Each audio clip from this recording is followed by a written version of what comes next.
Okay, so welcome all. Today we'll hear about how we move from PMO to VMO and the 7 transformation components of this migration. Grant Moore will be our speaker, and a couple of things. First of all, about the talk. So, value stream management is a strategic evolution organization undertake to address dynamic customer-centric business practices and enhance initiative value. This is a systemic shift from traditional project outputs to a more value-driven mindset, focusing on delivering tangible and strategic benefits to the organization and its customers. It's a big shift, guys, I can tell you, from all the agile transformation components that I usually work with. This is really the toughest one. So our speaker today, Grant, is a transformational strategist who formulates and implements solutions to solve business and technology problems in a customer-centric manner, primarily using SAFe framework since 2012. Grant has worked extensively with insurance, finance, media, and government organizations globally, formulating their transformational strategies across value streams and creating plans for implementing it. Using both qualitative and quantitative market research, he ensures a sustainable go-to-market strategic competitive advantage is established with integrated platforms delivering measurable business outcome. Grant has expertise in ensuring tangible business benefits implementation outcomes are achieved. Just a note before we start, we just published about half a dozen or so recordings from past meetups on YouTube channel. So you can learn for, search for Sydney SAFe meetup and possibly can you subscribe is requirement so we can get a better URL. It needs about 100 subscribers and then we'll get our Sydney SAFe meetup much better URL. But that's the actual URL, or just go to YouTube and search Sydney SAFe meetup. What you'll get is something like this. So you see all the recordings, plus you have the video list. So we put it all in a playlist and you can basically play all of them in one hit. So before we begin, a couple of things. The presentation is being recorded as we speak and will be posted on YouTube. So if you have confidential information, let's put a bookcase around it. Say, hey guys, the following question will be confidential. Can you please take it out of the recording? And we will. Please stay on mute during the presentation so we can have a continuation of the thought. And any Q&A will be answered after the presentation. If you have a question during the presentation, just post it in the chat and then we'll address it as many as possible of them and potentially publish them on the meetup website if we can't reach the end of all the questions. So any other questions before we begin, guys? Any questions?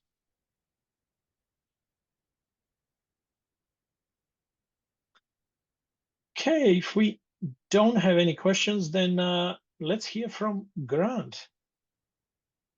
Thanks, Grant. You can start sharing. Okay, let me just bring this up. How's that? Is it there? Perfect. Okay, thanks everyone for coming along to hear about this. An area that I'm quite passionate about. I have seen this lack of a PMO transformation block numerous enterprise transformations. The challenge is to move from a silo waterfall programs and projects that deliver outputs to initiatives that deliver value measurable value into value streams. Now, in the SAFe environment, there are two types of value stream. There is the operational value stream, how the business makes money. And then there is the development value stream that I suspect most of you are quite nicely aligned to. That's how we deliver the business change into the operational value streams. The two are tightly integrated. Quite often what happens with a legacy waterfall PMO, people deliver outputs, but there's very little linkage into the operational business. Oh, there we go. So what I'm going to talk about tonight is 7 parts of converting to a VMO. I'm not going to talk about all parts that need to be addressed in this transformation. There are some parts that need to be optimized, i.e. resource management. We want to get away from people coming on board for 6 months. We want them on board for 1 program increment at a time with opportunities to extend into the next program increment. Priorities, there's a new prioritization framework we're going to use in Scaled Agile, based around business economic value at the end of the day. We're not going to talk about outputs. We're going to talk about business outcomes. So basically, a VMO is the value management office, and we want to be able to measure and monitor the value that we deliver in our development value streams and teams. Okay, the first thing we've got to do is accept and acknowledge not all PMOs are bad. Some do things quite well, some are just off with the pixies. So the first thing we've got to do is have a bit of a discovery engagement. How does the PMO work today? What are the services the PMO provides into delivery programs and portfolios? How do they measure success or even progress? What tools are they using? And then at the end of that, we've got to say, okay, what are the strengths and weaknesses of the current PMO when we're considering the transition into a value management offices? What can we take forward? Not too much changed. And then what do we going to have to transition to a completely new model or optimize? All right, the transition plan. This is not easy. You get a lot of PMO people. They see this as a threat to their empires. Normally, they are perceived in the old world as the go-to people. They make decisions about prioritization. There's a real problem with that with some PMO people that you need to be ready for. So you need to redefine what the PMO or VMO will be doing, come up with a new set of VMO objectives. You want them to focus on value delivery, measure and monitor value delivery, not simply outputs. Also, your strategic organizational goals, which are coming from your C, and GM level, we're not going to change those. We're just going to rewrite them slightly so that we're very clear on what the value is that each initiative is going to deliver. What does success look like, and how are we actually going to measure the success of that in the operational value stream? And then once we've got that documented, I try to get those down on a 1-pager, and it's quite hard with business people to get that. Then we can move to WSGIF prioritization and have a really intelligent conversation. So what we're trying to do is move away from just saying, well, this is the initiative that was planned 12 months ago, ignore any market changes, we're just going to deliver this as an output. What the business does with that, later, that's their problem. We're integrating and bringing the business into our tent, and we're very aware that market changes, environments change internally and externally. We know we need to be in continuous reprioritization to deliver things, and we need to actively measure the value derived from those initiatives. Now, the shift requires a cultural change. What I've seen in Australia and New Zealand since returning here, everybody in the Australian market, or I'd say 80% of people, get hung up and they think that the whole shift to agile of any framework is all about a cultural change, ways of working. That's one component. You've still got to address process, tools, and people together equally and balanced. It's not just the cultural change. You've got to help the people understand what they need to be doing in the world so that they feel loved, they feel they're set up for success in the new world, and the C and GM level have confidence that with this new approach, there's actually some benefit to going down this route. As part of this, as this transition plan, I strongly recommend people in their PMO environment or VMO that we're trying to move to, you have to adopt a SAFe lean portfolio management and a value stream approach around your portfolios. Now, that's a lot harder than what people first think. There's training involved, sure, that's possibly with the PMO people leading SAFe and lean portfolio management. Sure, that's 5 days of courses. To actually implement this, even with a team that I worked with in a large corporate insurance company recently, they were very keen to get this in place with their executives. It still took us 90 days to get it in and functioning. In its skeleton form, and they've since grown it out in the last 12 months. So what we're aiming to do is move from legacy waterfall silos that are planned 12 months in advance. We want a value stream driven lean portfolio management environment. We want to be in continuous reprioritization with the business and your product managers in the business.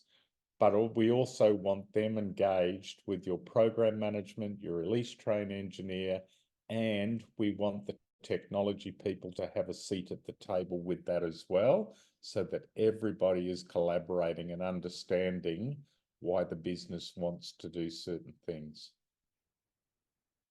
All right. The VMO, or dare I say the legacy PMO people, have to adopt and support agile methodologies. This is very hard for some of them to come on that journey. You will need to hold their hands. As part of the lean portfolio management implementation, you have to take them on the journey to show them this LPM funnel and explain every vertical column in this of how things come through, why we only write 1 or 2 page business cases, lean business cases, and take them right through. What we're trying to get away from with this funnel is 1,000-page BRDs. We've all seen those. We're trying to get right away from that because the detail will start, we get more and more detail the further we get through. Now, some of you will say, oh, but my place is half waterfall, half agile. That's fine.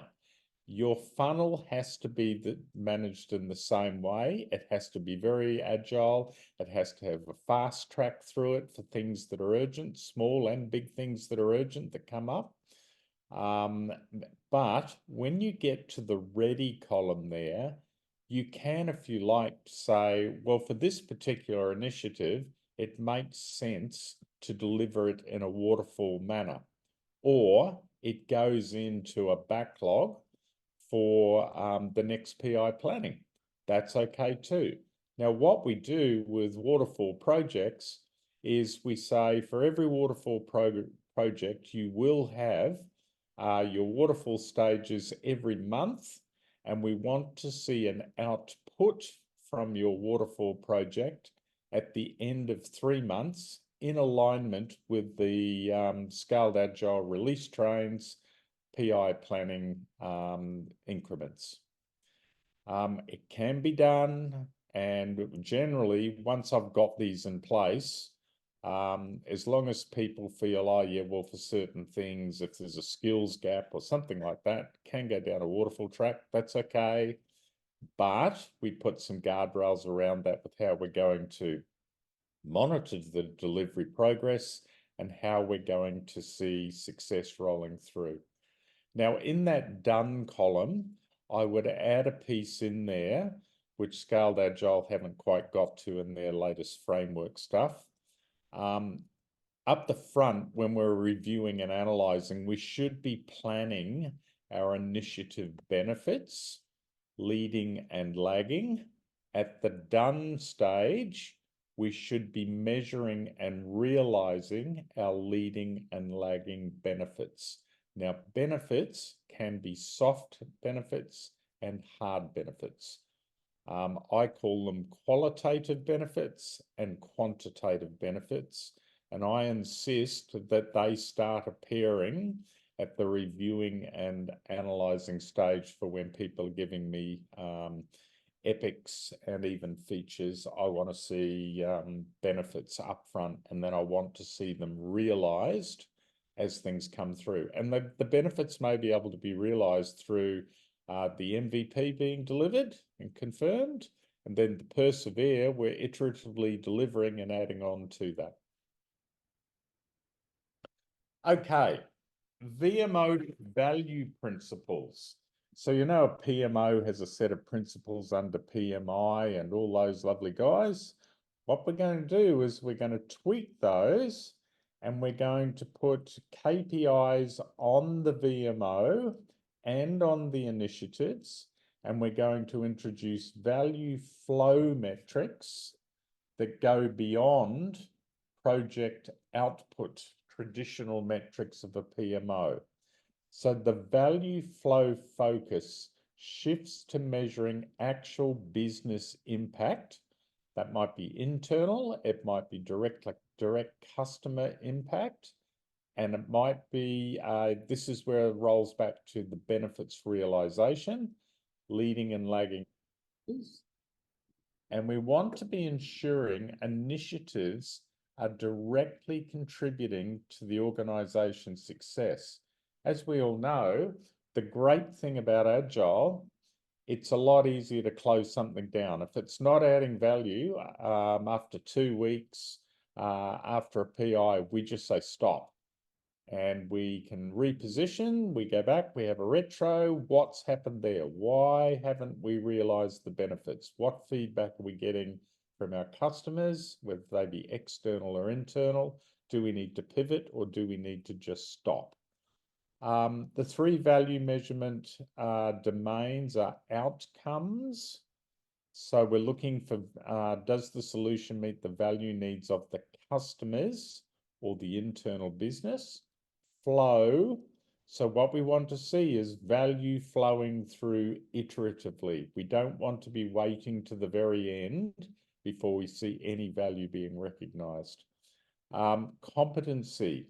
This is a big one. How proficient is the organization and the practices of enabling valuable business agility?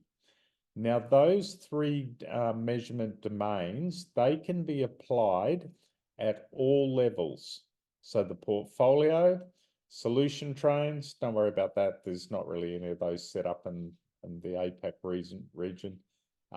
The release train, most definitely, and the agile teams. Now, there's different types of metrics depending on what you're actually doing. Take the concepts, of which there's so much stuff on the Scaled Agile website now about flow metrics. Take the concepts and decide what you're going to measure to show the value flow. and make sure you address outcomes, flow of work and value, and the competency. The competency bit is also about basic, your retro. How are you going to get better at doing this stuff? Do you need more training? Do you need more tools? All that sort of thing. Answer those sorts of questions honestly, and develop some metrics around that. That doesn't want to move. Okay. One of the big ones, VMO training for both the VMO stakeholders and the execs. I don't know how many times I've seen organizations, they say, get a middle management, they say, oh, with this program, we're going scaled agile. And they all go on training. Maybe some of them don't go on training. And they start and they have a lovely PI planning event, and we all know this one's a bit chaotic, and then they all start going. And then the PMO comes along and says, well, how do we outputs? How do we manage this? You've got to hire your staff on a 12-month contract, that doesn't work. They're measuring the wrong things, and they don't understand how the lean portfolio management works. Also, your execs need to be taken on this journey, especially the execs. What's in it for them? Why should they stand up and add to their busy day job and sponsor this with continuous sponsorship? What's in it for them? Because you need the VMO aligned with this, and you need the exec sponsoring it. That's the only way you're going to get there. So generally what I do, the first thing with this, I do a SAFe for executives half day. Then I push them through SAFe for leaders, which is 2 days. Then I push them through SAFe lean portfolio management. And then we get to the really hard bit. We've actually got to look at all these initiatives in the old backlog of stuff that was approved with waterfall type budgets. Okay, how are we going to reshape those? How are we going to identify the minimum viable products and show how we're going to deliver value iteratively? That does not happen in a week or 2 weeks. That will take you 3 months minimum, even if the execs and the VMO people are all on board. So you may end up with a hybrid, messy situation, but if you can come out the other side and get lean portfolio management working properly with buy-in from the execs and your finance people for funding initiatives, you're on a fantastic journey to make this really happen well. Okay. This is something I've seen missing in a lot of scaled agile implementations. The implementation itself is a program of work. Therefore, it needs dedicated and funding, change and communication management. Now, I've used the Prosky change management framework in the past. I believe it works. I know there are other change management frameworks out there. It doesn't matter as long as we're getting the same outcomes. So we need to have all stakeholders at all levels informed about the shift to focus on the value, the why, the how, and the benefits it brings to the organization and to the individuals. As I've said previously, we need the leadership, sponsorship, communication is absolutely key throughout the whole transition process. I can't just turn up at PI planning and say, I sponsor this and walk out the door again. That's not good. They've got to be front and center with continuous communication for at least 6 to 9 months to make this happen. So the leadership, clear communications help manage everybody's expectations, gain support, ensure a smooth transition, and will get buy-in. Now, saying that, you're always going to get the resistors. Generally, I find there is a 5% do with stakeholders drop-off rate those people just don't want to come on this scaled agile or agile journey, and they drop off for a variety of reasons. So the big thing is around there is leadership decisions. So they have to back up and say, well, okay, we're going to do resourcing in a different way. Product backlogs, we're going to do it in a different way. The leadership, they have to be actively visible and building that coalition with their comms.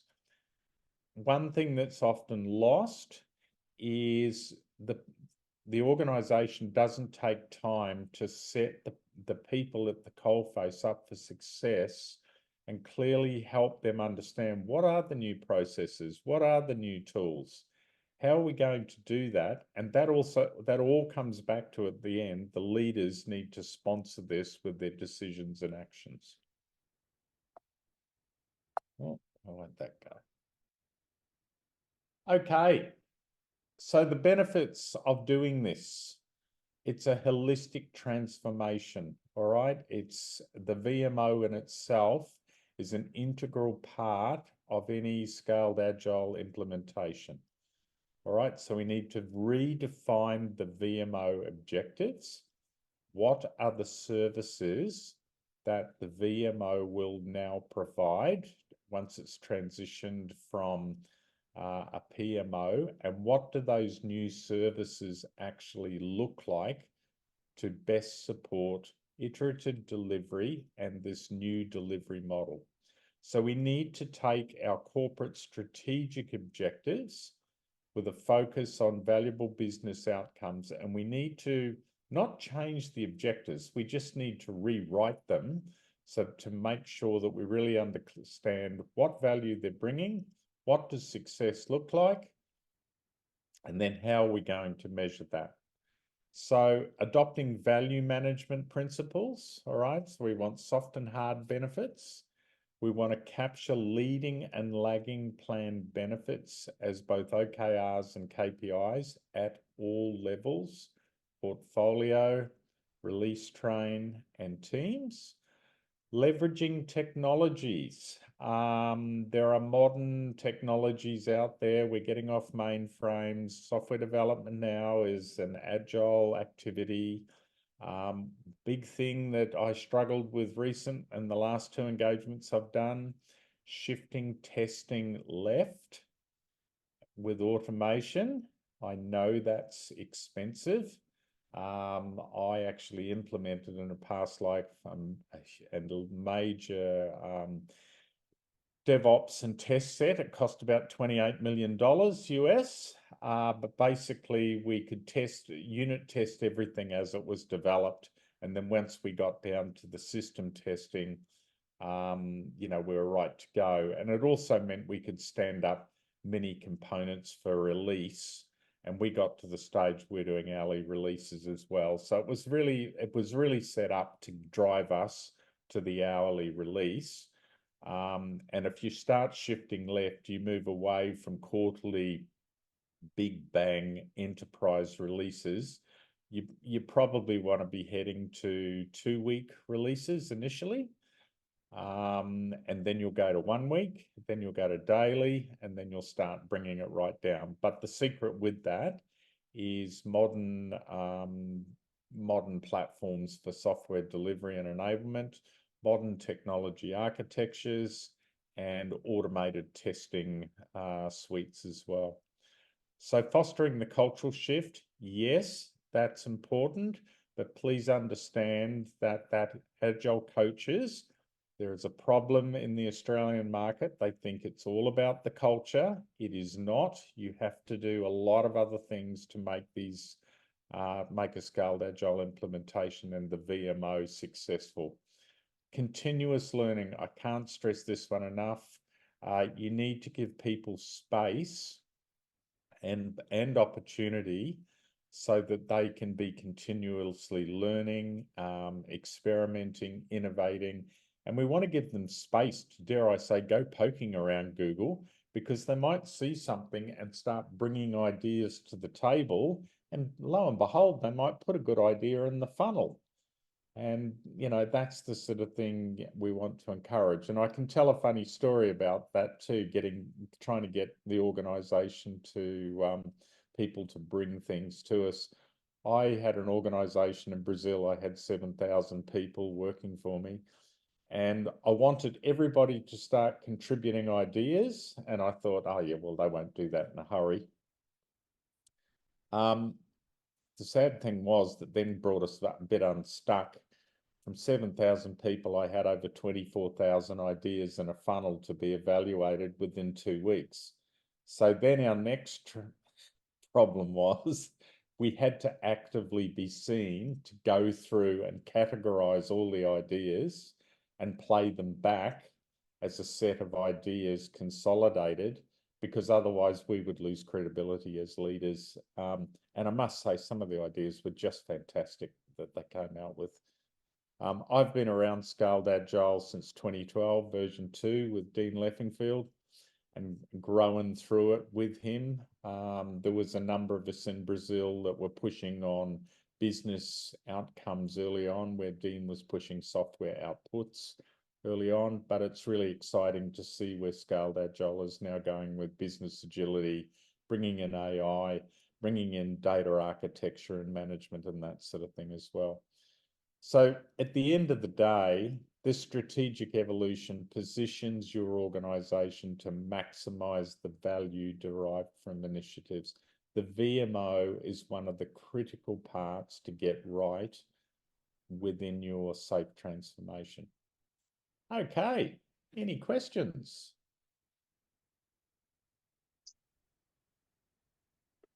Anyone, guys? No one posted anything in the chat, so Hi. open forum. Hey everyone. Amir. I'm Amir. I'm a Scrum Master at Macquarie, and I'm in a new role at the moment within the organization. But before, I was part of an agile release train, part of the same framework overall. I guess that at least Macquarie's implementation of it. And yeah, so that's all the exposition I had to the SAFe framework. For some time, didn't get certified or anything. So apologize for any dumb questions that could come out of this. No dumb questions.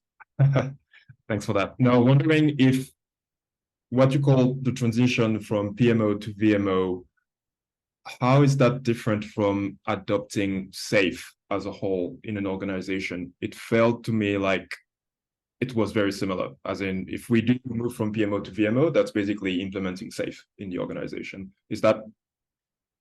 Okay, I hear what you're saying. So the term VMO has only really just started to be used within the Scaled Agile organization, probably in the last 6 months. There's a few of us been pushing in the background saying, I really need to sort this out. What I've seen is there is one large tier 1 organization that really has their head wrapped around this. I was in Brazil in December and I saw that very large telco, stock exchange, oil producers with massive IT departments or, you know, massive operations. They're all moving to this VMO concept. Because basically what they're trying to say is we want an ROI on absolutely everything we do. If you can't tell me what the ROI is upfront with soft and hard benefits in the funnel environment, we're not moving it forward. Now, what the problem was with their PMO thinking is that there were 5-year, 3-year, 1-year strategic planning cycles, and you know, hundreds of millions of dollars would be allocated at the beginning of the year and never revisited. So they couldn't respond to market things. They couldn't respond to, especially the stock exchange there, because Brazil's stock exchange is a bit volatile, as you can imagine, a developing country. They need to be able to move really quickly on all sorts of different things because the market swings. With the old model, they could never do that. So they had to stand back and say, okay, We've got scaled agile in delivering things iteratively. Our reporting into this PMO doesn't align. We're talking about delivering iterative value, but our PMO is trying to line things up with funded projects, not funded products. So scaled agile had this concept of LPM and loosely participatory budgeting, funding products, but they hadn't really got into the details, like the next level down of that, until probably 6 months ago. And then there's a whole group of people I know in Latin America and Europe have jumped on this and said, okay, we're going to drive this down now and really get it so that we're moving away from outputs, project outputs, or program outputs, to measured value, ROI. And then so the initiatives deliver a new capability into the operational value stream. That initiative had a planned set of benefits, soft and hard benefits. And then we want a full life cycle return on that and say, now, are we realizing those benefits, leading and lagging? And if we're not, what's the lessons learned and what do we need to do to realize those benefits? Does that help? Yes, it does help us to the origin of the VMO concept. Thanks for that. It's very scary for, I've noticed, people in Australia and PMOs and even execs, they don't want to have to own, like literally put their name to an epic or a feature and say, okay, I sign up that this initiative, if delivered in this time frame with this MVP, I'm quite sure that if you go and spend $2 million over here, I'm going to get this soft and hard benefits. Oh, but hang on, PMO does that, don't they? No, the business executives have to own the plan benefits. So, Amir, in short, remember, Scale Agile framework is a framework, and if you want to think about it, it's a huge puzzle of pieces that have been put together in a way that they work together. But you can pull out any of those pieces and replace them if you need to. Okay, so Grant said version 2, I was from version 1X. Scale Agile framework had just team and value stream level, art level. That's it. And then slowly things started getting added. So it's a growing thing. And this is just the latest edition if you want to think about it. Cool. Yep. No, great summary. Seen stuff recently that even PMI are starting to now, not saying a VMO, but they're making inferences to heading that way. Lim? Okay, Lim, you've got a question. Yes, Grant, would like to get your perspective on this. For an organization which is embarking on an agile journey, or more specifically, a SAFe journey, my experience has been it's important to actually get them to to launch an art first, get them to familiarize with the process, delivering some value, and then you can start to talk about transition from PMO to VMO. What's your view on, do you like try to get the the PMO to VMO transition right at the beginning when you try to introduce SAFe, or should you really try to get SAFe working in some part of the organization, and then we can then talk about the transition from PMO to VMO? Okay. Very good question. So quite often what happens is somebody in middle management says, oh, we're going to adopt this agile stuff and we're going to adopt SAFe, but they don't tell the execs what they're doing. So suddenly the execs get this big surprise. Oh, what do you mean? I don't have all these pretty dashboards from steering committees, and where's my steering committee meeting gone?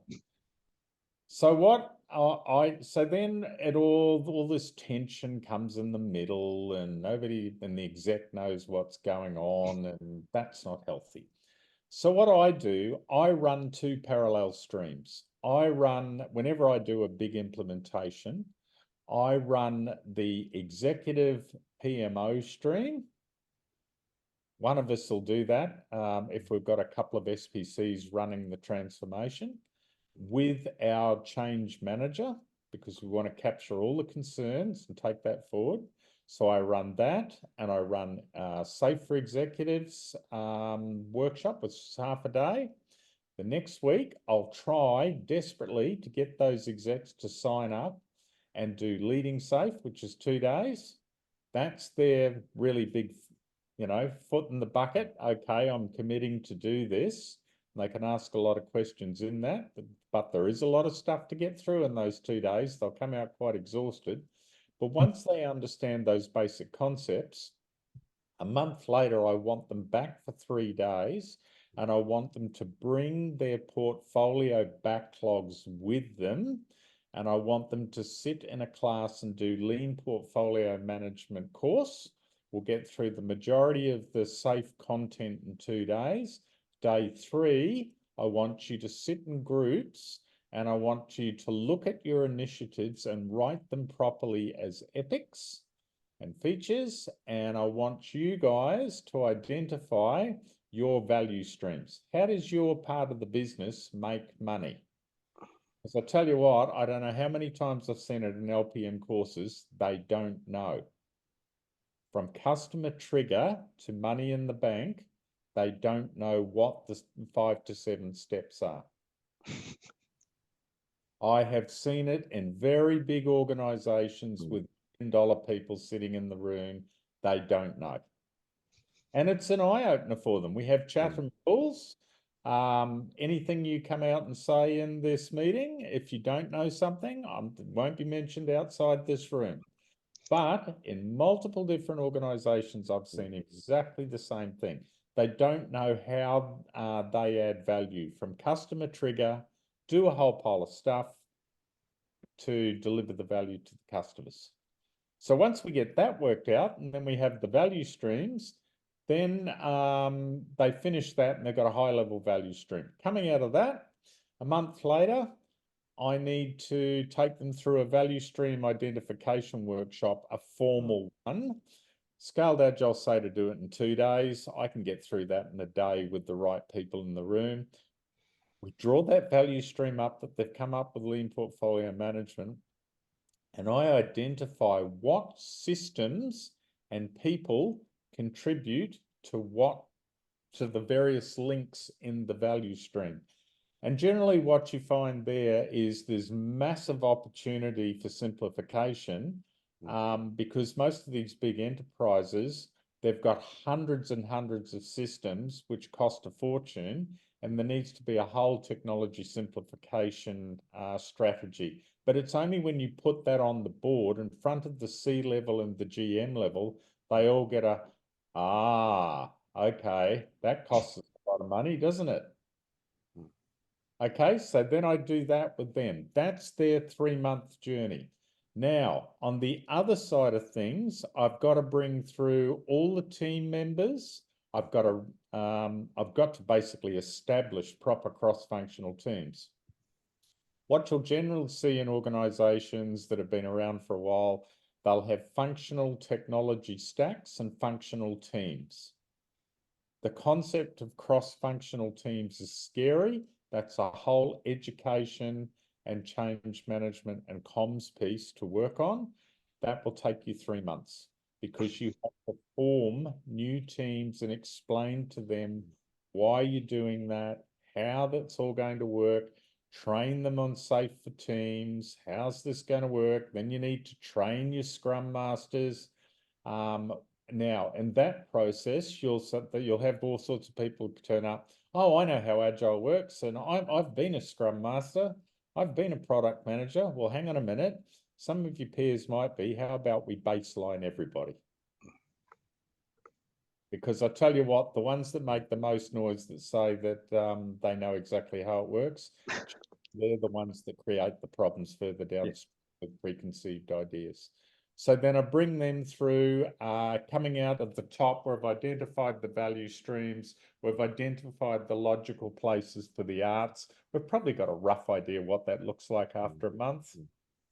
And then we're getting to the stage within 3 months, we can run the first program increment.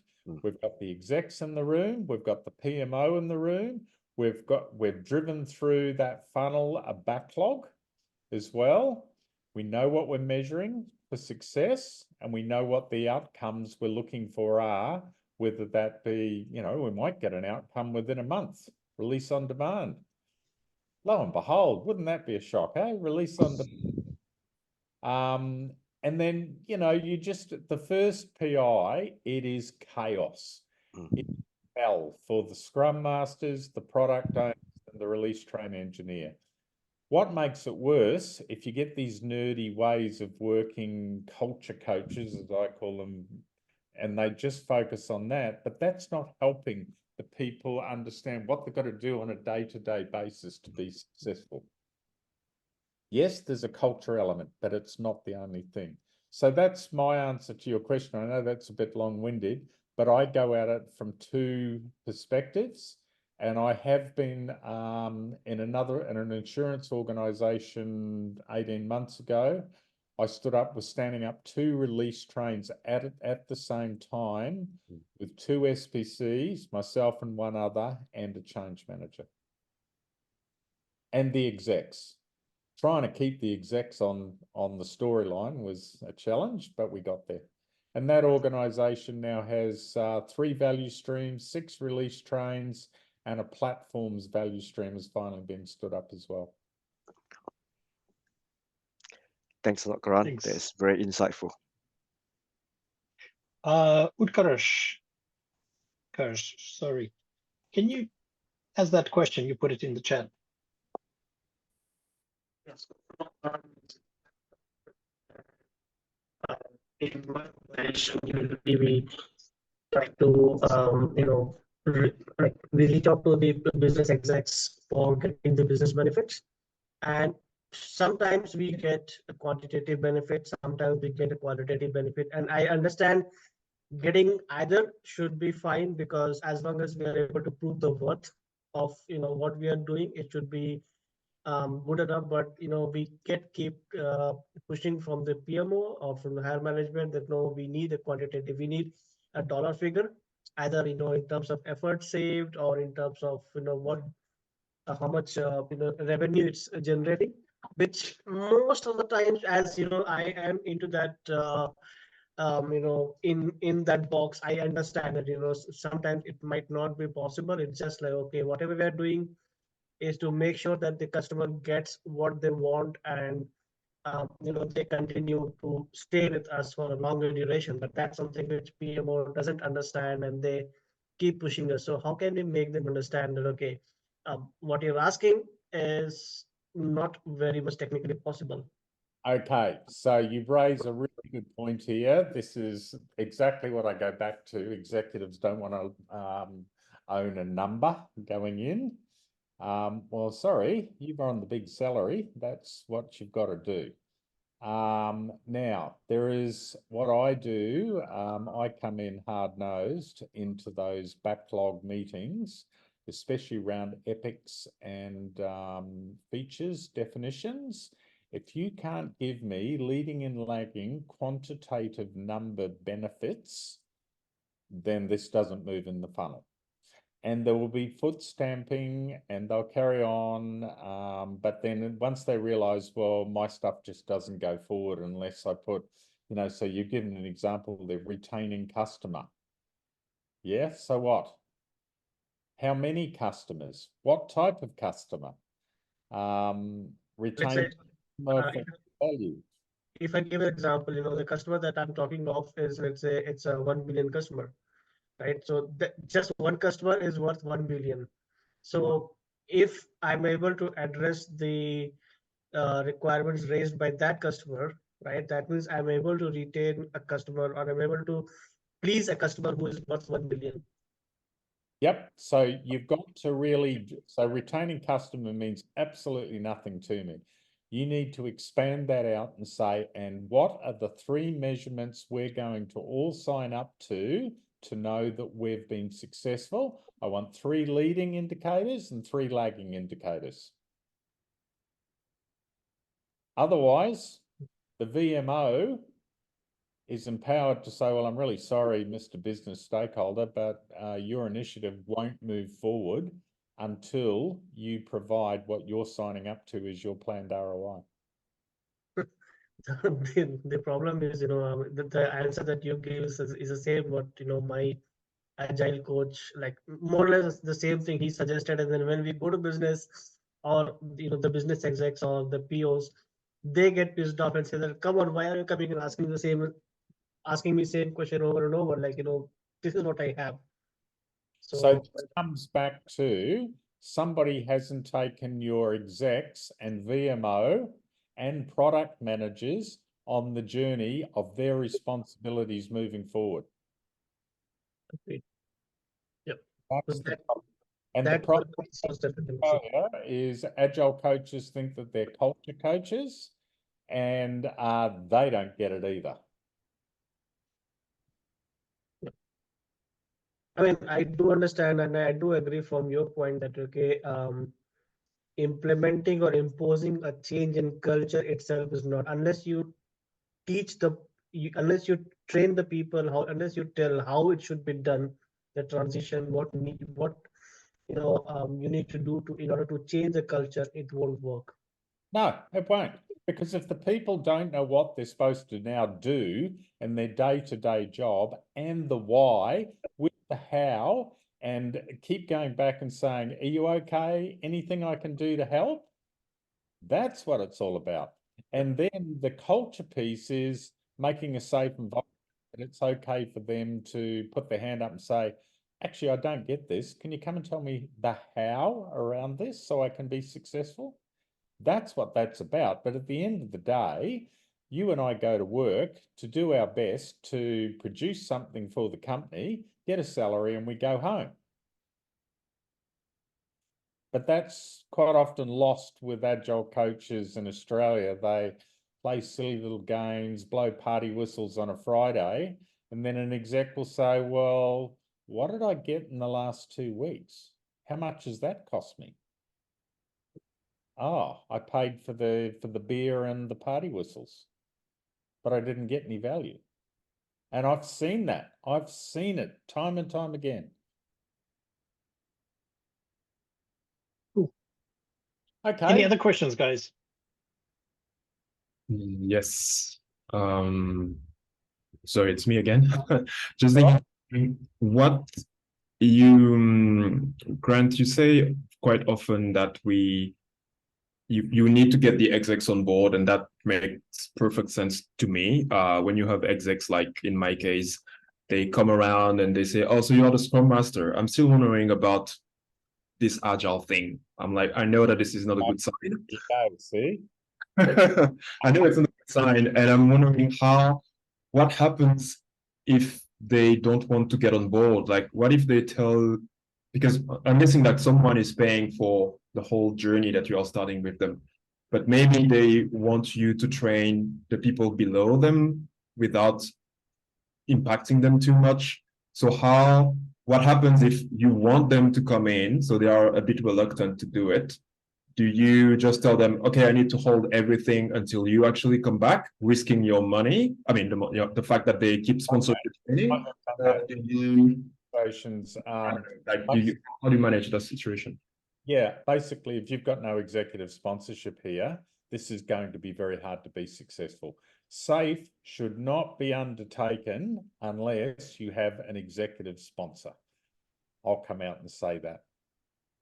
Yeah. So I know that be around at the beginning, but how do you keep them for, in your case, you're saying at least 3 months? Is that the duration? So I set up in the insurance company, I had a weekly 1 hour with the CEO.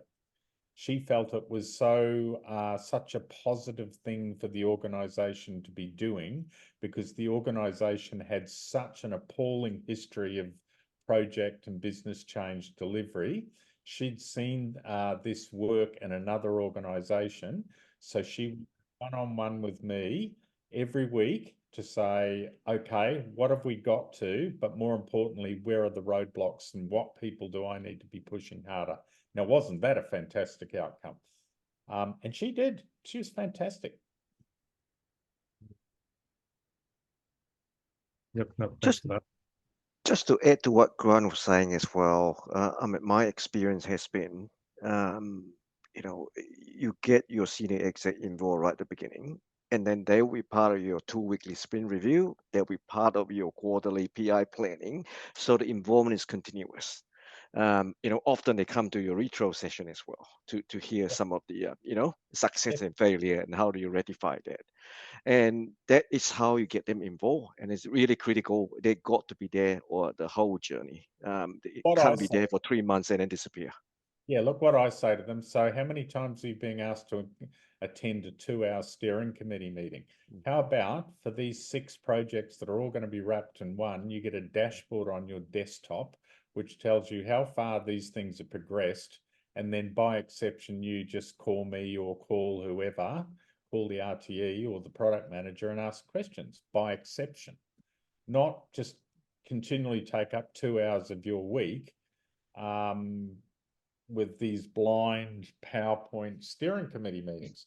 So that means in 3 months, I would get approximately 20 hours back. Yes. That's just for you. Yeah. Plus times the people, plus times the amount of time they use to prepare the slides. And then you just want Lots.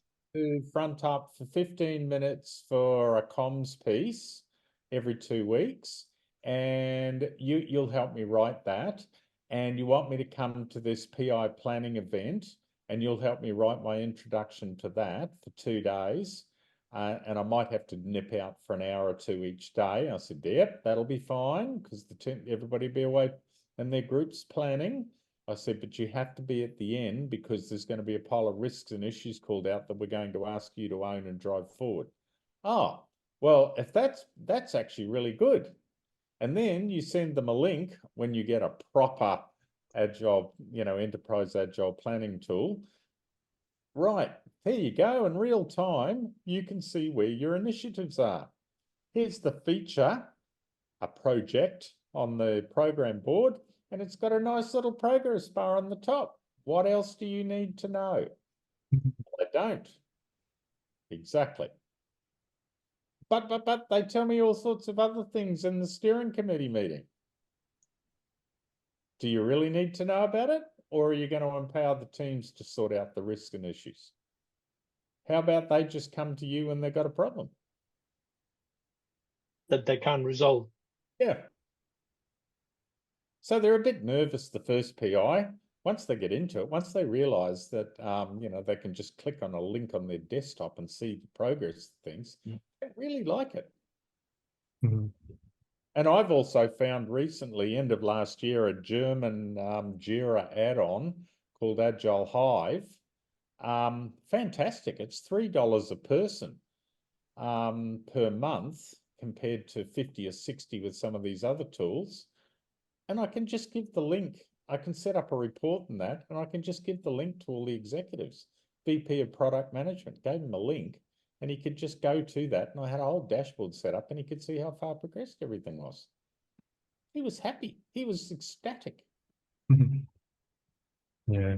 And getting into the technicalities of this dashboard, is it, I think that for my personal experience, most people are relying on Jira and how you create the different hierarchy between big and so on and so forth. I think they have something called advanced roadmap, and that could kind of show you this. Or do you have some specific tool in mind? Get the add-on called Agile Hive. It's in the Atlassian shop or whatever. It's Agile. Just Google Agile Hive. It's a little German startup. Yep. It just plugs in over the top of Jira. Just be careful because it only runs on cloud. So just be careful about the number of users in your cloud environment, because you'll have to buy that number of licenses. yeah. So what I do is, like, for each portfolio, I set up a separate cloud instance, and then I can, you know, if they're running waterfall stuff over there, they don't need Agile Hive. They go on another cloud instance or something like that. Okay. Otherwise, I was at a telco before Christmas. They had 5,000 people on a Jira instance. We're going to have to buy 5,000 licenses for two arts. Mm. So what do? We set up another cloud instance for 300 people, and that solved that problem. Guys, apologies to jump in, but we are past the hour. Grant, can you afford a bit more time? Looks like there might be more questions. Got any more questions? Anyone else? If not, I have one. Yeah, I've got one. Oh, Tony, go for it. In terms of governance, I think, yeah, Grant, you explained a lot how the governance changes, how it's relying on a lot of dashboards. Tell us with the amplification of benefits, both benefits, I guess, estimation more in the pipeline funnel stage, but then when things are released periodically, the monitoring of it, do you see a place for dashboards as well, and maybe shifting governance to be more looking at the value benefits side? Is that what we're trying to bring into the forums now? We've still got to monitor the progress and look, all the scaled Agile specific tools, whether it be the enterprise ones, whether it be Jira Align, which is a nightmare to set up and keep it working. And it's expensive. There's Rally, there's Digital AI, there's PlanView, there's, what's the IBM one? Aptio. Look, they'll give you the status and progress of features and epics, and even user stories if you want to drill down. So that gives you your status side. I've got 10 team level metrics, so teams can self-learn on how to improve and all that sort of thing. Most of those tools and even the Jira add-ons have WSGIF capability as well. I insist business stakeholders and product managers are in the room for that discussion with the technical guys, because I want them to define what value really is for the business value component, and I want them to define the time criticality. Then I want the people doing the work to tell me how big the piece of work is. So then I do that, and then then you want an auto sorting backlog as well at each level, epics, features. And then the other thing you want to be able to apply WIP limits. Why do you want WIP limits at every level? Start less, finish more. And that's a real hard one to get normal PMO people. They like to start 100 projects at once, nothing gets finished. How about we start 20 and we actually finish 20? And I saw that at this big insurance company too. Some of the execs were a bit horrified in the first PI. A lot of their stuff wasn't going to get in, simply because the people going to do the work were saying, we don't have the capacity to deliver this stuff. The first PI, the completion rate of committed work was about 72%. On the second PI, it was sitting at 92%. So, you know, the business suddenly went, so if they say they're going to do something, it is actually going to get done. And if we want to get more done, then we have to provide more money to bring on more teams. Yes. And you can get me this level of predictability. You've just seen it. Okay, all right, let me go and find another couple of $1 million. And that was literally the conversation. Because they wanted predictability and reliability. One of the MDs said, I don't want lots of rubbish delivered in a hurry. I want predictability and I want quality in that predictable delivery. That's what he got after 2 PIs. That's what he's still getting today. And he's very happy about that when I saw him last week. He said, I'm not getting everything, but he said, what I am getting, it's of a high quality, and you know, 90% of the time they're getting there. He said, I wasn't getting that before. I was lucky if I get 40% in the timescales promised. Anyone else, guys? Sorry, go Grant.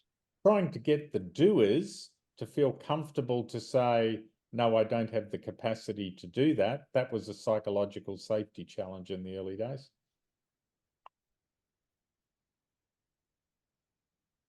Anyone else? And the flow metrics will show it very nicely. Yeah, you mentioned a couple of times about the one of the measures is I think the third at the top was measuring the actual capability of the team, and you also had at the end including the continuous learning. Any metrics you would suggest about that? Yeah, look, I look at estimation variance at team level is a big one. So get the team to look at what they estimated to complete a user story, and then get them to be honest about how long something took. So then get them to have conversations about this in the retro. Even if the retro goes for 2 hours, it doesn't matter. Velocity in itself, it just shows some sort of consistency. It's not the complete thing. Commitment, reliability tied together with estimation variance, I think, two very powerful metrics. You know, if they're estimating and they're getting through 95% of the work, they must be doing something right. The next thing can sorry, actually squeeze more work in. They'll tell you. How do you measure the continuous learning of the leadership, perhaps? I think you start to see engagement. Okay, cool. If they're not turning up and whinging, that sounds good. Okay, guys. Last question. Offer for last question. I might have one, but just getting others a chance to ask before I do. Okay, last one. Okay, yeah, last one would have been you're talking about, yeah, these execs wants to know the return on investment. I'm after not too many, maybe I know that the answer would probably be they need to define these metrics themselves based on their own environment. I was going to say blah, blah, blah. I heard that so many times. I'm just wondering if you have any examples that are very concrete, that are not highly confidential, that you could share, like 2 or 3 metrics that they've used to measure this return on investment, and you could see with them, this is evidence of this level. They own an operational value stream, all right? Say it's mortgages. So they say it's a mortgages value stream, all right? Yep. Okay. So I want to get an average profit increase per mortgage holder increase of 2%. And you just set that based on, it's just a first threshold that you set to see how you go about this one. Yeah. So that might be a strategic theme and an OKR. That's where I want to be at. And you might have, dare I say, the McKinseys, the Bains, the Boston Consultings come in and work with the execs to develop that strategy. They think in market, your bank could do that. Okay, then the challenge is to try and drag out of all those strategy companies, and how do you think our bank is going to do that? Then you'll get 10 4-inch thick folders, and the challenge then is to wade through all their analysis and work out what do we actually have to do in layman's terms to make this actually happen. Because I tell you what, quite often you'll get down these rabbit holes and you go, actually, in our bank, we can't do that. And these are the reasons why. Or you'll go, oh, actually, for us, that's actually really easy. And these are the 5 things we need to do. Let's fast track those through those initiatives. Let's fast track them into a release train and get it done. And then we'll go back to a McKinsey's, Bains or Boston Consulting, What are the planned leading and lagging metrics for that, the benefits? And what's the MVP? What are we going to stand up first? What's your strategy around that?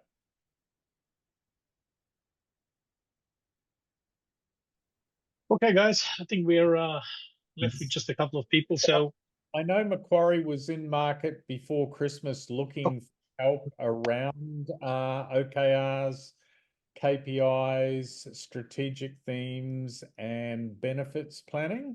I know the person that was put forward and it didn't work out because he's a culture coach. Yeah. Not sharing names here, I guess. Yeah. No, makes sense. No, but yeah, no, thanks a lot, Grant. That makes lots of sense. Thank you. Just to sell myself, I'm in market for a new long-term gig as well. So if you hear of anything going around, I'm available for the next big SAFe transformation or a scaled agile maturity uplift.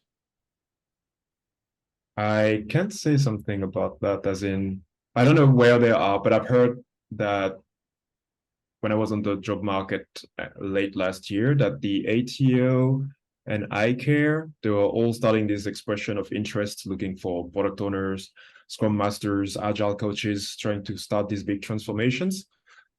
I don't know where they are at with this, but just sharing. Oh.